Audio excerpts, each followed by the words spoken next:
Boyfriend of 5 years cheated on me, so I ruined his precious Runescape account. My boyfriend and I had met online well over 6 years ago through an online game by the name of Runescape. He was 14 and I was 17, but it had felt like we'd been friends forever.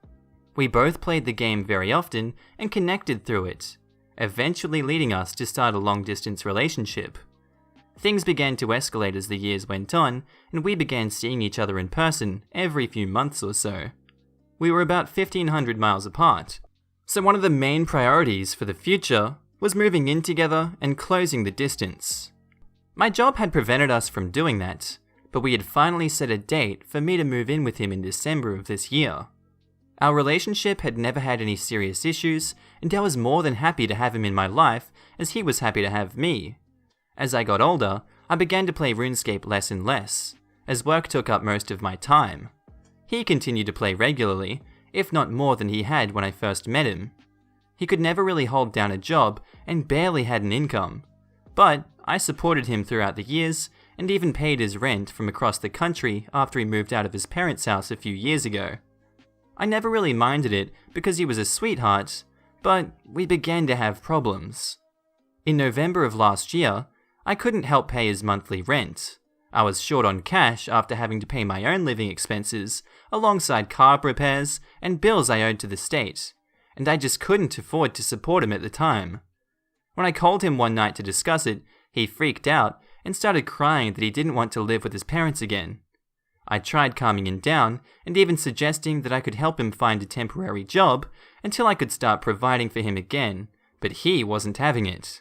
He claimed his parents would abuse him if he returned home, which I know for a fact isn't true because him and his parents have stayed with me several times. They've given him the world. I eventually did calm him down, but he remained passive-aggressive the entire night, and we eventually hung up. Because I cared about him, I reached out to his father the next day and informed him that he would probably be moving back home after his lease expired that month. I explained how I wouldn't be able to afford paying for him living for a month or two, and if there were any local jobs he could take in order to, make an income. Apparently a friend of his father needed help managing a small warehouse for his business, and was looking to potentially hire my boyfriend for the season. It paid $15 an hour and was super easy, lifting boxes, sweeping the floors, and taking inventory. I brought it up to my boyfriend that same night, and he was not having it. Not only did he not want to work in a crappy warehouse, but he didn't want to work at all. All he planned to do, day in day out, was play Runescape. I brought up a few other job listings I had found in his area, and he immediately shot all of them down as well. He then had the audacity to comment about he thinks how I should work harder and possibly work a second job. I kept my composure and simply argued against it until we eventually hung up. I collapsed on my bed and cried for a good hour or two afterwards because of the intense emotional stress that I was under. Not only do I work 8 hours a day, 6 days a week, I'm also an industrial meteorologist. If I remember correctly, that's a lot more work than playing Runescape every day and using my Hulu account. I really considered breaking up with him right at that moment, but I changed my mind and decided to give him another chance. Looking back on it, big mistake. I messaged him throughout the night and we sort of made up, but I was still a little uneasy about the entire event. He had moved back with his parents by the time December had come, and I began to help him look for jobs while he wasted his life away playing video games. I eventually persuaded him to start working at a small retail store near his house, and he thankfully began to make some money. I would still buy him video games and transfer him money like normal because I spoiled him, and our relationship began to feel somewhat okay again. Last month, both him and I put our money together to fly him across the US to stay with me for 4 days. We hadn't seen each other in person since last summer, so we were both looking forward to it. He arrived, and we had a great time for the first few days because he could actually take me on dates for once with his new income. Everything was perfect, until I caught a glimpse of his phone's lock screen while he was taking a shower. When are you gonna leave her? the Discord message read. I could have ran into the bathroom and snapped his neck in that moment, but I kept myself together as best as I could without killing him. I had never felt so used, disrespected, or hated in my entire life. When he came out of the bathroom, I gave him a fake smile, but I genuinely hated him from that moment on. He could have dropped dead on the floor, and I would have spit on him. I spent the remainder of the night watching him play Runescape, and I remained very quiet. He took notice of this and asked me if everything was okay. I lied and told him I was fine. When it came time to go to sleep, I let that freaker climb into bed with me, and he tried initiating sex because it was our final night together. I rejected as politely as I could without tearing his member completely off. He was disappointed, but went out like a light. Immediately after he went to sleep, I reached over and unplugged his phone and started digging through his messages with that girl. I feared that I had misinterpreted the message I'd seen, but I was completely right after all. Not only had he been cheating on me, he'd been doing so for nearly 6 months, leading me to believe that he hooked up with another girl directly after I couldn't pay for his living in November. I scrolled through probably 100,000 messages and wanted to vomit my insides out by the end of it. He had talked crap about me, claimed I was emotionally abusive, just as he had done with his parents, and even sent this girl my nudes so they could pick me apart physically. When morning came, I had slept in because of how late I was up reading his messages. I woke up to find him on my computer playing RuneScape and eating my food. It was like all of our relationship had been wiped from my mind, and he was now an evil stranger sitting in my house. I wanted to scream at him. I wanted to tear him apart and kick him out of my house onto the street. But I didn't. In fact, I gave him as much love and attention as I could muster that morning, because I wanted to leave things feeling normal between us. I dropped him off at the airport, we had a quick and somber goodbye before I left him forever, unbeknownst to him. I drove back home as calmly as I could, before crying my eyes out in a mix of complete anger and emotional pain. I ended up kicking my bed frame so hard that the wood split and I had to buy another one recently. If only it were his face. I wanted to break his heart by the time he arrived back home, but I wanted it to really hurt. I logged onto our joint RuneScape account that we had made several years ago, where him and I would work on training the same account and raising it like our baby. We had always joked that if we were ever to split up, he would take half of the account's bank contents and I would take the rest. I took my half and transferred it to my main account before taking his half and giving it away to random people throughout the game. Every last bit of it. Even items I couldn't normally trade away. I used a spell to convert the items into coins, which I then gave away as well. Shout out to High Alchemy. The bank was now empty. It then occurred to me that I had the credentials to his main account. They were written down in my desk, as he would frequently have me train his farming skill every so often. I didn't hesitate at all and logged into his precious 14-year-old RuneScape account. I immediately took all of the contents of his bank and sold it all on the Grand Exchange, a marketplace in the game. It took an extremely long time to clear out his bank, but he would still be flying home for another 4 hours, so I had plenty of time. By the time I had sold and destroyed everything, I had 4 stacks of coins, totaling over 8.5 billion. Now, what to spend it on? I wanted to waste his life earnings on the most useless, stupid thing that I could think of, besides him. I logged back into my main account to reach out to a friend of mine that collects massive stacks of burnt food. For the unaware, burnt food in RuneScape has no use. You can't unburn them, eat them, or even sell them on the Grand Exchange. They are, however, tradable amongst players. I've always poked fun at the guy for collecting burnt food, but I was now more thankful than ever to make his acquaintance in my revenge. I asked him what the most obscure, unwanted item was of the burnt food variety, and he replied, burnt spider. Lo and behold, he had roughly 6,000 of the item, spider on shaft, burnt, in his bank that he was willing to sell me.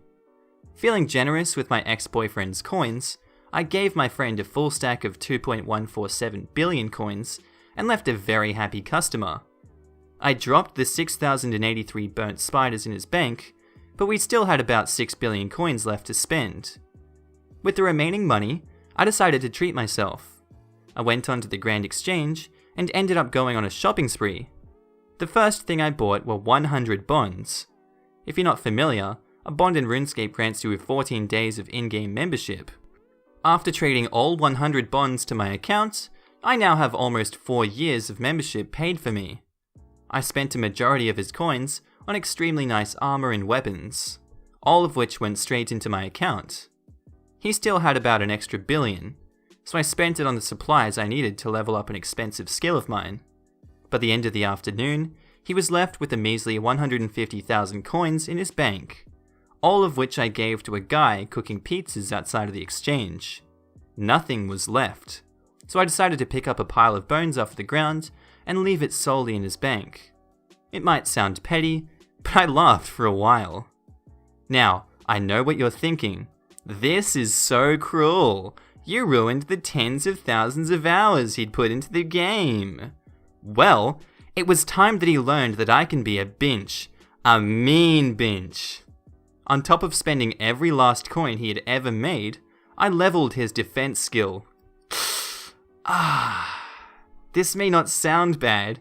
In fact, it sounds like a good thing. I helped his account progress, right? Well, no. Unfortunately for my ex, he had what players commonly refer to as a pure account, meaning he never, ever dared to level his defense skill from level 1, in order to keep the lowest defense stats, but have the highest offense stats.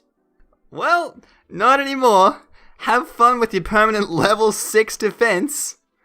Cycling through hundreds of possible forms of revenge in my head, I settled on getting rid of his house.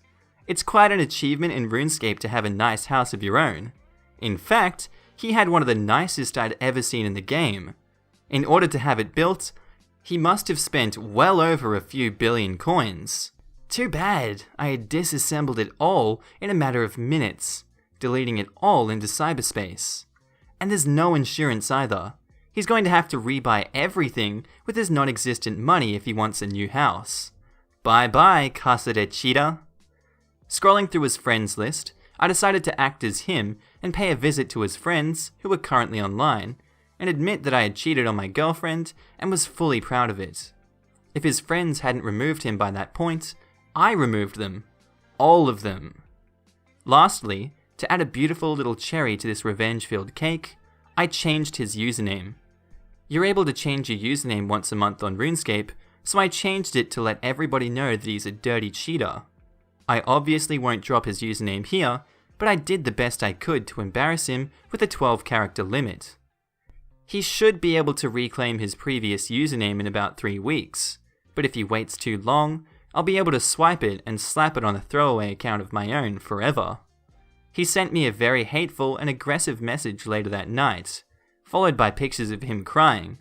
I wrote him a sincere message officially ending the relationship, while also scaring him away by threatening to take him to court, over sharing my nudes, and possibly filing a cease and desist if he were to contact me anytime soon.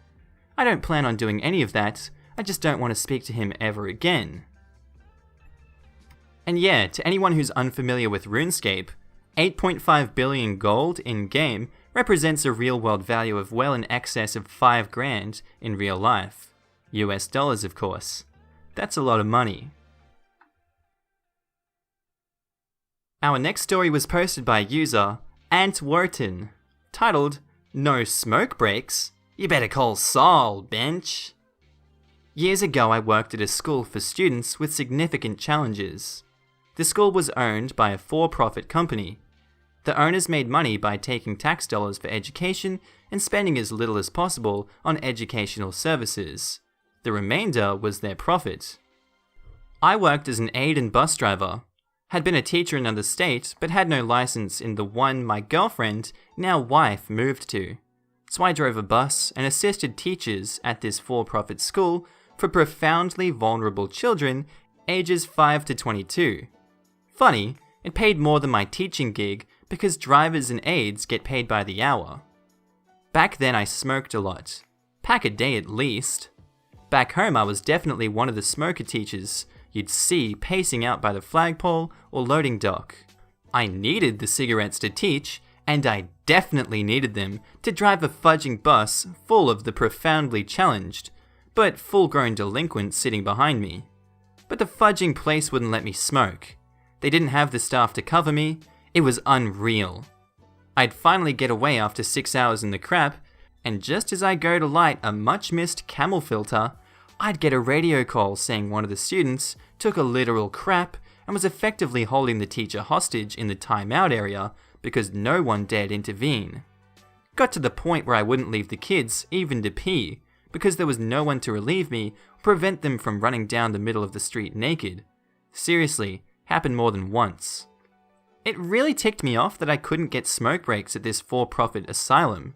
Nicotine withdrawal rage is powerful. It unlocked my brain's previously unknown calculated revenge zone. So I started by filing a wage claim and got like $1,400. And then I contacted the Teamsters and started organizing. Then the boss found out I was organizing and fired me. But I ended up going for some professional training and learned that it was illegal to fire me for that. So I fired a charge with the NLRB on the last possible day before the 6 MOS SOL, and they issued a complaint, which by then settled by ordering me back to work with back pay. I skipped professional training for a day, walked back into that craphole school like Lazarus back to tell them all about it.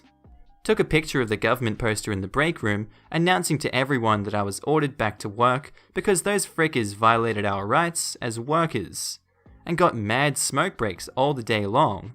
Finished last one, walked into the office, and quit at 4:55. Went back to professional training. Invested the back pay proceeds into a pro-SE lawsuit in the boss's county court. Wrongful termination, retaliation for wage claim, and defamation based on a bogus letter sent by boss to all my co-workers claiming I did illegal crap that I never did. Litigated the heck out of it. Took the boss's deposition, highly recommended form of therapy, putting your ex-bosses under oath and making them answer your questions, and got it past the lawyer's best efforts to kill the case. Settled before trial. Didn't have the nerve to try it. My coolery has defined limits. Finished professional training, filed class action on behalf of co-workers. Took 2 years, but great settlement. They flew the boss's boss out for that check signing ceremony with the mediator. Sued them again for taking tax dollars fraudulently. A whistleblower case known as qui tam. They settled, paid the government back, and promptly sold the schools to another, much smaller outfit. The place is still non-union, which sucks, but the kids at least get an education instead of what's left after the banks take their cut. Imagine, they might be doing business today had they only let me have 2 to 3 smokes on a regular fudging basis. Pricks. Good news is, I quit smoking, so no more revenge for me. Got it.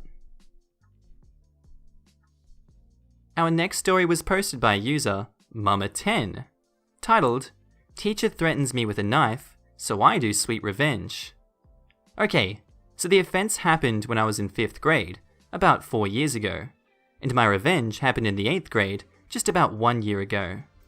So I was in the 5th grade, almost at the end of the year. I was pumped because I had finished all my subjects with 100%. No points lost at all. Which also meant I was at the top of my grade. Also, I had gotten 242 at my mathematics MAP testing. For those who don't know, MAP is Measurements of Academic Progress. It really doesn't do anything. Teachers just use it to know how much one knows. And in the program we used for our MAP testing, 242 was a really high score in elementary. What is expected of a 5th grade genius is in the 230s range. This is important later. So, I was just minding my own business, going back to class after break, when this 5th grade teacher intercepted me.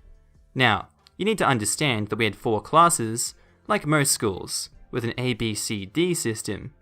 I was lucky and got 5B, which has the coolest teacher. He genuinely loved teaching. 5A, however, was unfortunate. He treated his students like his trophies, taking credit to their high grades, but, as I've heard from my friends over there, he barely taught. He would come to school strolling in super late, shout at students for no apparent reason, just sit there at his desk, while the good kids who actually cared worked, and the others just sat there. If anyone made a peep, detention and disciplinary referral. Those things, if the offense was serious enough, could ban you from entering any college.